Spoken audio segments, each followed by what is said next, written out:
Hello students, welcome our channel MK tutorials. आज आपण discovering English ई-डेक ग्रेड 3 पार्ट 1 मधला चॅप्टर नंबर 1 माय बर्थडे पार्टीचा प्रॅक्टिस झोन 3 पाहणार आहोत. चला तर मग सुरुवात करू. Question number 1, fill in the blanks with the correct articles a, and the. हे 3 आर्टिकल्स वापरून आपल्याला खाली दिलेले फिल इन द ब्लँक्स भरायचे आहेत. A1, dad wear dash same pair of shoes to work in the yard.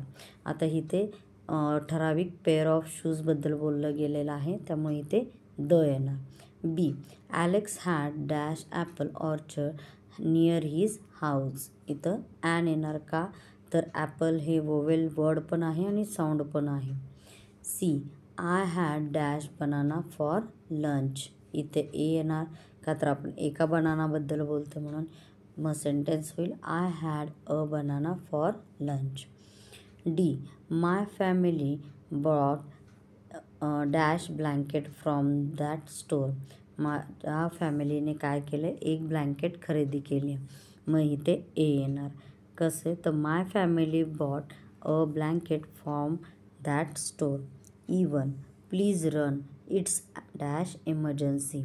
इमर्जन्सीचा E हा vowel word पण आहे आणि साऊंड पण देतो आहे, त्यामुळे इथे ॲन येणार. Please run, it's an emergency. Question number 2, there is an error in each sentence given below. खाली दिलेले जे काय सेंटेन्सेस आहेत त्याच्या प्रत्येकामध्ये काय एरर आहे. Find out the error and रीराईट the correct sentence in the space provided. त्यातला एरर शोधा आणि ते सेंटेन्स करेक्ट करून दिलेल्या स्पेसमध्ये परत लिहा असं सांगितलेलं आहे. तर A1 पाहूया आपण. I have brought the story book. इथं द हा काय एरर आहे आणि सेंटेन्स करेक्ट करून कसं होईल, तर I have brought a story book. B1, they are staying at a holiday Inn hotel. आता इथे हॉलिडे इन हॉटेल हे फिक्स सांगतो आपण की ते तिथे राहिले, म्हणून काय येईल, तर ए हा तिथं एरर आहे आणि करेक्ट सेंटेन्स काय होईल, they are staying at the Holiday Inn hotel. C1, his brother is a engineer. इंजिनियरचा ई हा वोवेल वर्ड पण आहे आणि साऊंड पण देतो आहे, त्यामुळे ह्याच्या पुढे अ नाही येणार, तर तिथे ॲन येईल. म्हणून करेक्ट सेंटेन्स काय होईल, his brother is an engineer.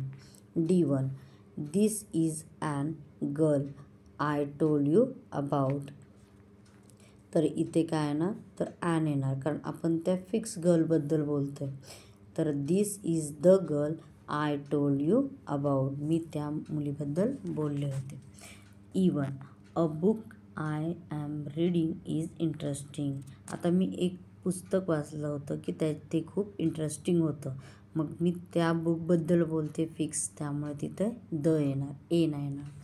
The book I am reading is interesting. I hope students तुम्हाला हा प्रॅक्टिस झोन 3 समजला असेल. थँक्यू.